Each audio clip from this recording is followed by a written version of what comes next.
Halo, apa kabar? Assalamualaikum warahmatullahi wabarakatuh. Saya Rusbun Arif. Senang sekali bisa kembali menjumpai Anda semua. Kasus operasi tangkap tangan Kepala Dinas PUPR Sumatera Utara, Topan Ubaja Ginting yang dikenal sebagai orang dekat dan sekaligus kepercayaan Gubernur Sumatera Utara Bobi Nasution ini makin menarik dan juga ada sisi misteriusnya. Sejumlah media lokal di Sumatera Utara ini rame-rame mempertanyakan siapa orang keenam yang ikut terjaring operasi tangkap tangan bersama Topan Ginting, tapi tidak dijadikan tersangka. Bahkan namanya pun juga sampai sekarang tidak diketahui. Kisahnya itu makin menarik karena orang keenam itu ada yang menyebutnya itu adalah seorang Kapolres, tapi ada juga yang menyebutnya mantan Kapolres di lingkungan Polda Sumatera Utara. Jadi kalau mantan Kapolres atau Kapolres ini pangkatnya apa ya ini AKBP ya, kalau di Ajun Komisaris Besar Polisi ya. Tapi kalau Kapolresnya seperti Kapolres Medan, Kota Medan ya itu komisaris besar gitu. Tapi anehnya Polda Sumatera Utara itu mengaku tidak tahu menahu soal itu. Sementara KPK sampai sekarang juga tidak menjelaskan mengapa dari 6 orang yang mereka sebutkan terjaring dalam OTT itu hanya 5 orang saja yang jadi tersangka. Dan kemudian ini yang paling bagian ini yang saya kira kemudian menimbulkan spekulasi dengan bumbu-bumbunya dan jadi itu menjadi sangat menarik ya ini apakah ini ada kaitannya dengan Bobi Nasution sehingga dia dilepas. Itu ya saya kira yang kenapa ini kemudian menjadi heboh banget. Kalau sudah begitu kan kasusnya bukan hanya makin menarik tapi juga menjadi liar. Informasi awal menyatakan itu pada waktu KPK mengumumkan OTT di Sumatera Utara itu kan pada Kamis yang lalu itu mereka menangkap 6 orang. Namun kemudian yang ditetapkan sebagai tersangka itu hanya 5 orang saja. Ini kalau kita lihat nih ya, yang digelar di yang dipertunjukkan kepada wartawan ini kan videonya hanya 5 orang saja yang dijadikan tersangka. Nah, mereka ini terdiri dari 2 orang berstatus sebagai penyuap, yakni Direktur Utama PT Dalian Notolu Group, M. Akhirun Effendi Siregar, dan Direktur PT RN. Saya lupa apa namanya ini RN singkatannya ini. M. Raihan Dulasmi Pilang, anak beranak ini kalau tidak salah.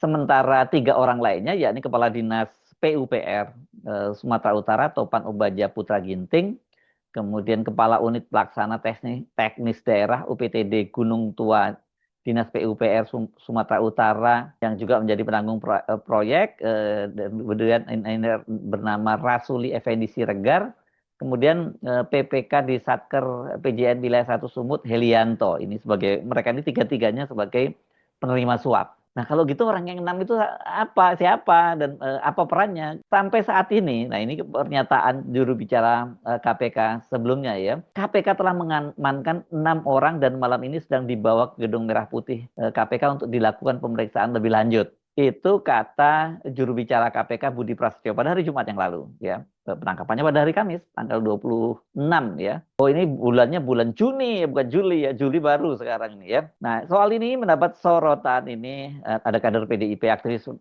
PDIP yang juga pernah menjadi anggota DPR di Sumatera Utara, Sutisno Pangaribuan. Ini banyak dikutip oleh media. Saya melihat dia dikutip juga di RM Online. Dia juga dikutip di Monitor Indonesia. Ini saya ambil dari salah satunya. Dia menyatakan bahwa publik berhak mengetahui siapa sosok yang hanya disebut sebagai saksi oleh KPK. Terutama karena beredar kabar bahwa orang tersebut merupakan mantan Kapolres. Kalau dia menyebutnya seperti itu ya, di wilayah Sumatera Utara. Itu keterangan Sutrisno pada hari Ahad lalu ya, tanggal 29 Juni 2025. Dan dia menekankan pentingnya transparansi dalam penanganan kasus dugaan suap proyek jalan yang menjerat Kepala Dinas PUPR Sumatera Utara Topan Ubaja Putra Ginting. Jangan sampai katanya ada pihak yang dilindungi dalam proses hukum. Ini maksudnya kita paham ya. Kalau memang terlibat dan kemudian diduga menerima aliran dana, sampaikan saja kepada publik kata dia. Tapi pada waktu itu Kepala Bidang Humas Polda Sumatera Utara Komisaris Besar Ferry Walintukan dia mengaku nggak mengetahui, dia belum mengetahui kalau ada seorang Kapolres atau mantan Kapolres yang terjaring OTT, dan dia berjanji pada wartawan katanya dia akan mencari tahu siapa salah satu Kapolri yang disebut-sebut salah satu Kapolres yang disebut-sebut ikut ditangkap itu. Ini bahasanya menggunakan diamankan, tapi ini kan ditangkap OTT namanya juga ya. Kalau OTT bukan diamankan. Penjelasan ini memang sedikit mengherankan karena biasanya ya ketika melakukan OTT di suatu daerah, melakukan operasi tangkap tangan di suatu daerah, itu KPK bekerja sama dan meminta dukungan dari aparat kepolisian setempat, itu apakah dari Polda ataupun Polres. Ini berkaitan biasanya untuk pengamanan lokasi, biasanya begitu. Nah, apalagi kalau ini melibatkan seorang anggota polisi, ya pasti melibatkan ini apa ya, provos atau paminalnya ya, pengamanan internal dari Polda atau Polres setempat, tergantung di mana lokasinya. Dalam banyak kasus saya baca malah ini sebelum diangkut ke Jakarta, mereka itu yang di operasi tangkap tangan itu dibawa ke ya markas polisi dulu untuk pemeriksaan awal, dan kemudian dibawa ke Jakarta. Kasus operasi tangkap tangan di Sumatera Utara ini memang menyedot perhatian publik ya, karena apa ya, kayaknya berkaitan dengan Bobi Nasution, Gubernur Sumut, yang ini adalah menantu dari mantan Presiden Joko Widodo. Nah, ini ya, tapi nggak terlalu apa ya, nggak terlalu berlebihan juga. Kenapa dikait-kaitkan dengan Bobi Nasution? Karena ya Topan Obaja Ginting ini dikenal sebagai orang dekat dan orang kepercayaan Bobi, itu bahkan sejak dia masih menjadi wali kota di Medan. Karir dari Topan Ginting ini melesat ya di era Bobi ini. Waktu Bobi menjadi wali kota Medan, bahkan kemudian dia sempat menjadi pelaksana tugas sekretaris daerah kota Medan. Nah, ketika Bobi terpilih menjadi gubernur Sumatera Utara, ya ini nasib dari Topan ya terkatrol, langsung terkatrol tinggi ya, walaupun eselonnya sama, tapi kan ini kekuasaannya di provinsi. Dia naik jabatan menjadi kepala dinas PUPR Provinsi Sumatera Utara. Tapi saya banyak mendengar ini dari beberapa sahabat di Kota Medan, bahwa dia itu memang sama seperti waktu dia masih di Kota Medan, di provinsi ini dia apa ya, sangat berkuasa lah di situ ya. Dan ini jadi dia semacam operatornya Bobi begitu, dan makanya ketika dia ditangkap oleh KPK, ketika di OTT oleh KPK itu kan kemudian diam-diam para kepala dinas dan juga pejabat serta ASN di lingkungan Pemprov Sumatera Utara itu membuat syukuran ya, karena selama ini mereka merasa orang seperti Topan Ginting ini sangat berkuasa dan nggak mungkin tersentuh. Tapi ternyata kok dia akhirnya di OTT juga oleh KPK, ini yang membuat mereka lega dan bersyukur gitu ya. Ini bersyukur karena bukan dia yang ikut ditangkap ini. Untuk korupsi yang ini kan berkaitan dengan pembangunan ruas jalan yang hancur-hancuran di Kabupaten Mandailing Natal, Tipiongot ya kalau nggak salah namanya itu.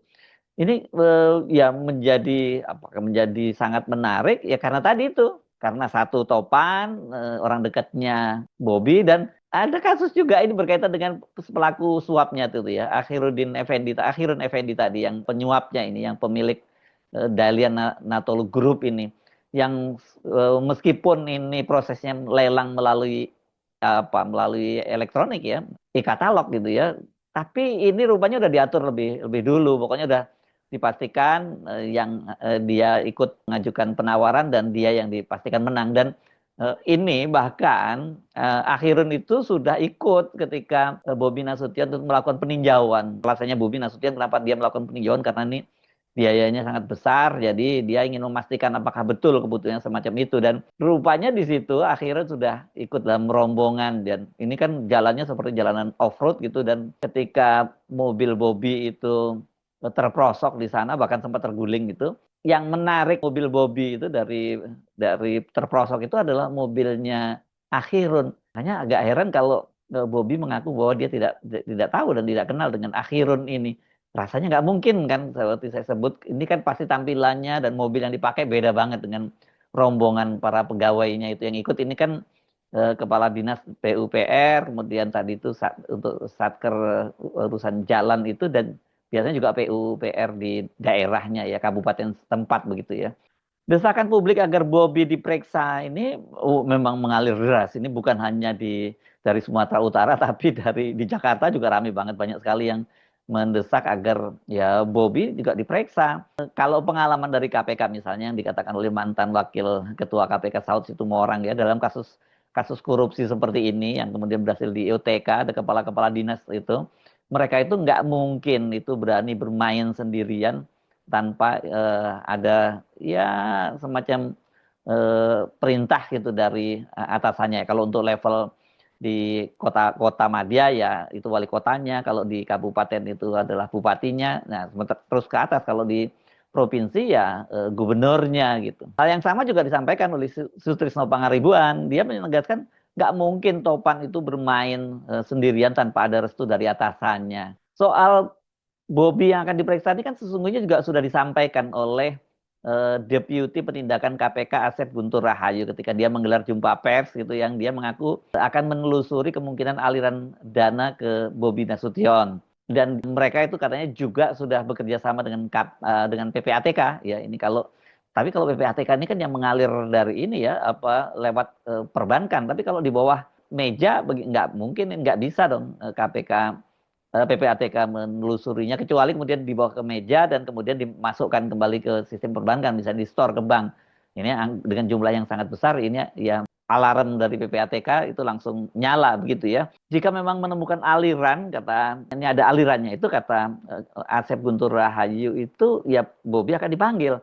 Saya waktu itu cukup terkejut ketika melihat jumpa pers itu, menyaksikan jumpa persnya karena ini nama yang sakral ya kalau Bobi ini sebenarnya buat KPK kan selama ini KPK itu dicitrakan yang KPK yang jilid sekarang ini ya ini adalah orang-orangnya mantan Presiden Joko Widodo karena mereka kan dipilih oleh Temsel di era Presiden Joko Widodo itu ya. Jadi mereka digunakan lah digunakan untuk melindungi keluarga Jokowi dan sekaligus juga menebas lawan-lawan politik Jokowi. Itu kecurigaan dari publik dan itu kan kita mesti mereferensinya adalah kasusnya Hasto yang PDIP itu sekarang jadi lawan politiknya dari Pak Jokowi gitu.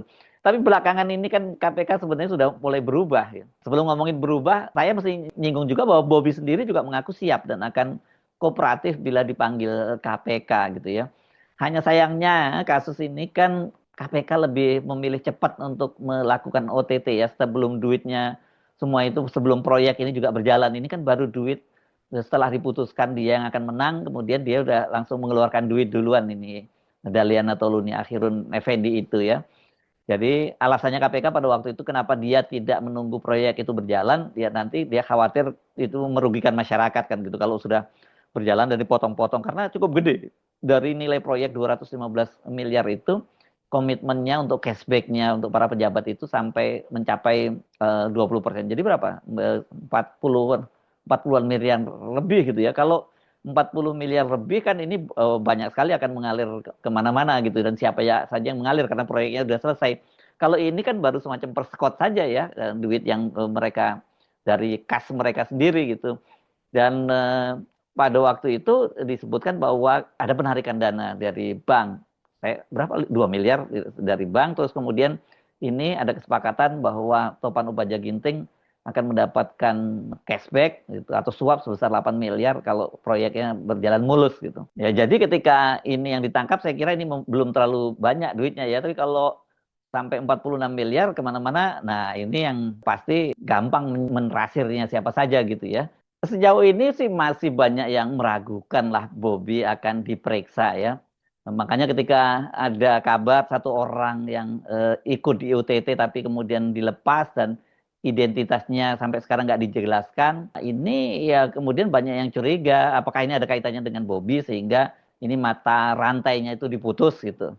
Saya kira KPK sebaiknya menjelaskan soal ini. Untuk saat ini publik itu sudah mulai berharap lagi lah kepada KPK ya. Kalau tadinya kan publik udah nggak udah malas deh dengan KPK, nggak mungkin lah menyentuh keluarga mantan Presiden Joko Widodo karena kasus yang dilaporkan Ubaidellah Badrun berkaitan dengan Gibran dan Kaisang saja sampai sekarang itu masih mengendap menjadi pengaduan masyarakat gitu ya. Kasus dugaan korupsi dan juga tindak pidana pencucian uang gitu, apalagi Bobby sekarang gitu. Ya ini mereka nggak terlalu berharap dengan KPK, tapi ketika melihat OTT ini dan kemudian juga KPK kan sudah memanggil Khofifah Indar Parawansa Gubernur Jawa Timur untuk kasus suap untuk bantuan untuk kelompok masyarakat gitu dari APBD dan kemudian juga kasus dari mantan Menteri Agama Yakut Khalil Qomas berkaitan dengan korupsi di kuota haji yang beberapa waktu yang lalu itu coba dilindungi oleh Jokowi dengan dia tidak boleh pulang ke Indonesia. Ini udah mulai diselidiki lagi. Jadi ada harapan lah KPK itu sekarang tidak seperti yang dicitrakan itu adalah masih dikendalikan oleh mantan Presiden Joko Widodo. Dalam kasus Bobby ini jangan sampai kemudian publik juga kecewa. Ya bahwa kemudian tidak ada aliran, yang penting diperiksa dulu ya. Kalau ini kan juga fair buat Bobby ya, kalau tidak segera diperiksa dan tidak ada pernyataan resmi dari KPK, KPK-nya akan mendapat stigma buruk, sementara Bobby-nya jadi tersandra kasusnya. Ini menarik. Jadi siapa sesungguhnya Pak yang disebut-sebut sebagai Pak Kapolres itu, dan apa sih kaitannya dengan Bobi Nasution? Ini yang harus dibikin terang kepada publik. Saya Hersbun Arif, sampai jumpa lagi. Wassalamualaikum warahmatullahi wabarakatuh.